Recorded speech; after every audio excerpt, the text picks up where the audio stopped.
it's Renee Jane, and in this video we're going to be talking about silence and why it's so important that we need a little extra silence. And I'm going to start with a quick little fact, which is really interesting. I'm reading it off my computer here. So the scientists that were in this study here, they discovered that when mice were exposed to 2 hours of silence each day, they developed new cells in their hippocampus. And the hippocampus, by the way, is the region of the brain that's associated with memory, emotion, learning. The growth of new cells in our brain doesn't always translate to new learning or like growth and health. But in this case, they found that silence is really helping to generate cells differently than ever before. So it can differentiate the neurons and integrate them into our system. And really what that means is it can actually grow your brain.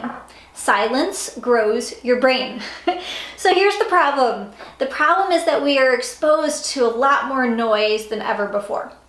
And I don't just mean noise in terms of like even this video, right? Like you're watching this either on YouTube or on my website or on social media somewhere, and like you're exposed to more noise, but it's also just the noise of the consumption of learning, and there's so many things coming at us. So I was just sharing with a friend the other day that like I have probably 30 saved links in social media of articles that I thought were interesting that I need to get back to reading. And I don't know that I'm ever going to get to all 30 of those, but we're so consumed with so much information these days from all these directions.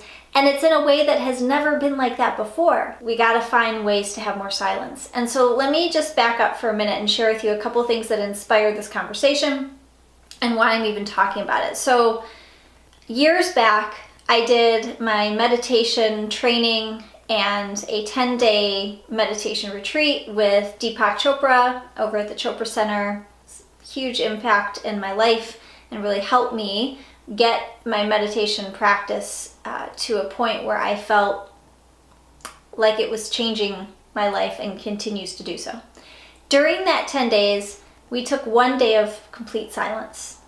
No phone, no talking.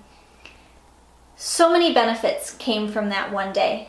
One was that, there was other people around me who were silent as well. So I experienced a different kind of relating with other humans that just came from eye contact or smile or noticing their energy or nonverbal communication.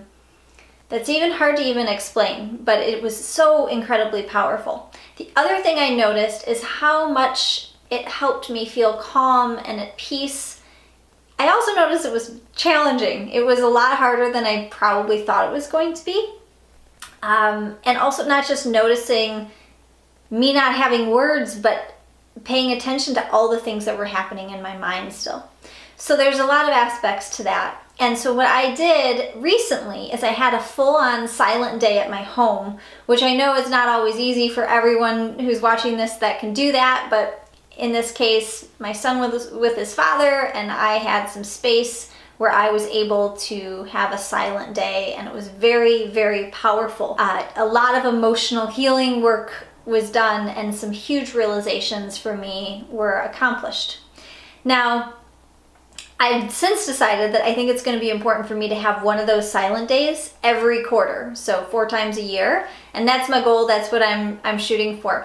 But I want to zero it in even more for those of you who are watching and just talk a little bit about how, our brain is like craving this kind of silence, because silence relieves stress and tension. And many of us, I believe all humans for the most part, are addicted to our thoughts. We're addicted to the incessant thoughts and our minds just going and going. And it's almost like we get used to this certain level of stress state, and then we seek it out. And for many of us, we're watching this, it's a particularly chaotic environment politically and in our world, more than I have experienced in my lifetime anyway. And so the stress state that we've become used to, it's become normalized, is much higher and more pronounced than it has been for a very long time for a lot of people. So I think the importance of us taking daily moments out to have silence is essential to our health.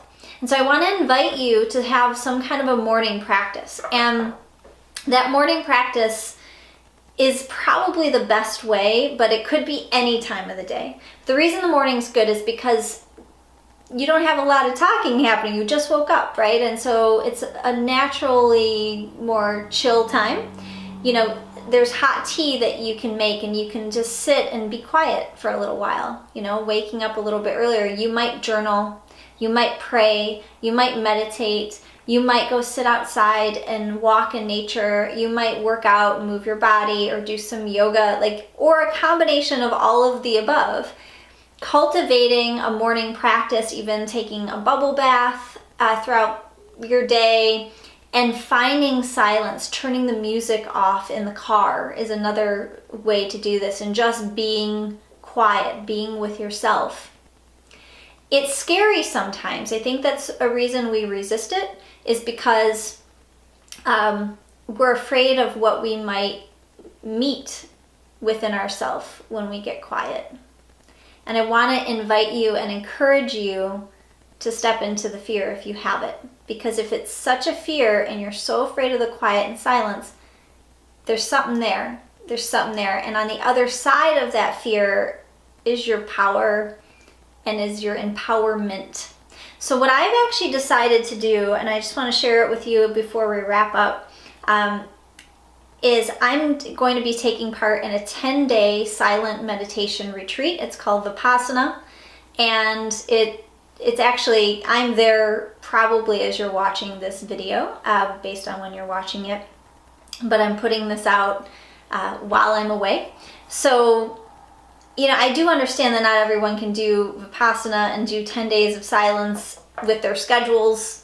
It's taken me a couple years to figure out how to even schedule this in as a mother and a partner and a business owner and all the other things.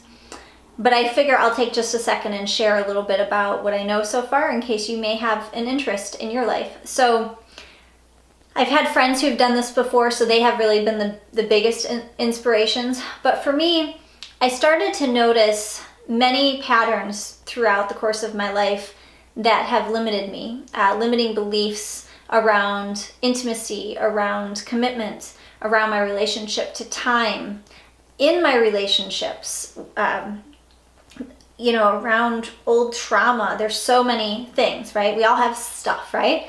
And I knew that taking 10 days of silence would help me to zero in on doing that work.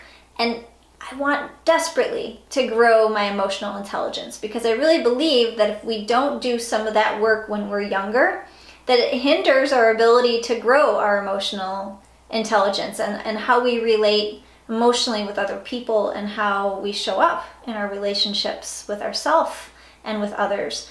And so for me, this is a purposeful choice to do a deep dive into the healing and into changing my life in a big way. And I really also have no idea what to expect, and I'm trying not to have any expectations. I am nervous in this moment, but I'm also excited in a lot of ways too. And they take your phone when you get there, no tech, you're not allowed to read or write, and they have a very regimented process of Vipassana meditation that you follow. And you wake up early and you eat healthy food. And I'm going to report back when I return, and I'm going to let you know how it all unfolded. If you have an interest, I'll stick the link below so you can check out their website. But in the very minimum, do everything you can to cultivate some silence in your life. Silence isn't empty, it's full of answers. And what we're seeking is not out there, it's in here. So let's listen.